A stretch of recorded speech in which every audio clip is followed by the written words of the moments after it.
After the success of opening 3 unique wooden roller coasters, Holiday World thought it was time to try a different kind of coaster. In fact, they went with a one-of-a-kind attraction with Thunderbird.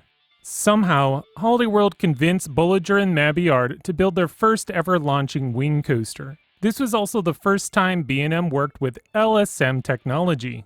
Costing approximately $22 million, Thunderbird became the park's largest single investment ever.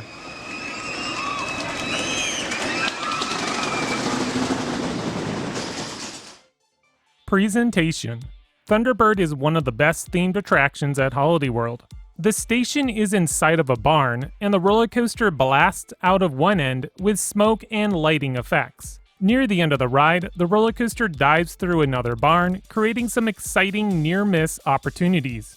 The roller coaster has been built over top of Voyage, crossing over and under the wooden coaster multiple times. For those who have never visited Holiday World, please note that this roller coaster is at the very back end of the park. In fact, there is really nothing over by the coaster except for a drink station, souvenir shop, and a few flat rides. I wouldn't say it's a negative, but it's a hike to get back over there. Overall, Thunderbird has been expertly crafted into Holiday World and simply looks great, earning a perfect 10 rating. Ride intensity. After leaving the station, Thunderbird pulls forward and sits idle for a few seconds, building up anticipation for the launch. Once the launch kicks in, Thunderbird roars out of the barn, down the launch, and immediately flies into a 140-foot Immelmann. This launch was surprisingly intense, more than I was expecting. Most LSM launching coasters leave me wanting a little more, especially when compared to a hydraulic launch coaster, but Thunderbird felt forceful, making it one of the better launches out there.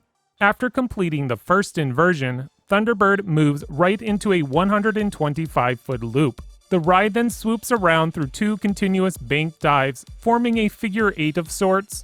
This wing coaster is now ready to fly up into its 3rd inversion, a 0G roll. I can never get enough of these inversions, and Thunderbird does not disappoint with its exciting 0G roll.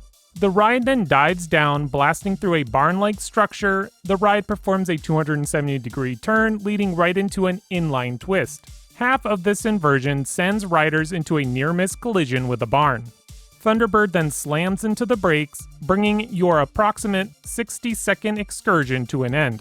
For a wing coaster, which I've only ridden 3, this is the most intense.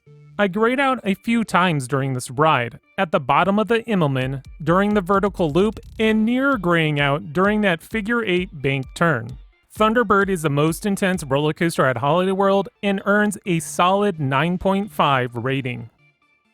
Fun factor. I think B&M figured out the winning formula for their wing coaster with Thunderbird. Making the train slightly smaller and launching the coaster instead of your traditional lift hill really works well with these wing models. Every inversion is forceful, especially the first 2.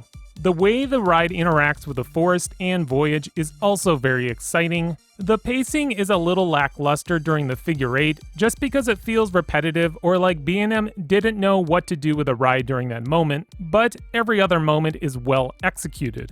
Thunderbird gets a 9 rating for the fun factor. Originality. This might be the toughest category to rank. Thunderbird, on one hand, B&M did something completely different by making this wing coaster a launch roller coaster. Up until this point, B&M's only roller coaster that features a launch is The Incredible Hulk at Universal Studios Islands of Adventure. B&M has stated in past interviews that they have no desire to build launching roller coasters because of the inconsistency in reliability that they present. Well, Holiday World had the magic touch and got themselves the first LSM launching roller coaster by B&M.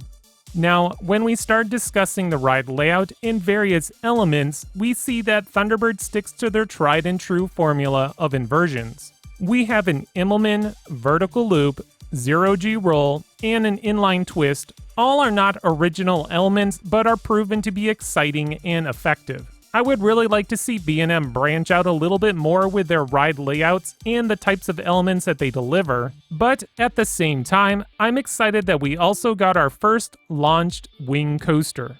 The launching element is a huge plus for this wing coaster, and I really want to see more of these get built. Even if the layout turns out to be a copy of other coasters, the launching factor really makes this wing coaster shine. Originality gets a score of 7.5. Ride smoothness. Of the 3 wing coasters that I've been on, Thunderbird is the one that I didn't experience any kind of rattle. Actually, I thought it was really smooth. I was expecting a small rattle here or there, but there was none. Thunderbird gets a 10 rating for ride smoothness. Okay, the final score comes to 9.2, which is a fantastic score. A launched wing coaster is truly a winning combination. Even if the overall layout is something not super original, there's enough solid elements and near misses to make this roller coaster engaging from beginning to end. It's hard to say if Thunderbird is my favorite roller coaster at Holiday World, but I wouldn't argue with anyone if they told me that this was their favorite attraction at the park. My personal score is going to be a 10. When it comes to roller coasters, I'm not a huge fan of rides that focus more on inversions and positive Gs over airtime. Thunderbird might have a couple moments of airtime, but it's not the focus of the ride. With that being said, if I'm going to ride a roller coaster that focuses on inversions, Thunderbird is the kind of ride I want to be strapped into. At the making of this video, I would argue that Thunderbird is the pinnacle of wing coasters. The concept of a wing coaster is about 8 years old, but in the world of B&M, it's still a rather new concept that will only continue to be improved with each new creation. Well, thank you for watching today's video. What do you think of this wing coaster? Let me know in the comments below. If you enjoyed this content, show your favor by clicking on the like button. As always, please subscribe so you don't miss out on more great content coming your way by XscreamThrills.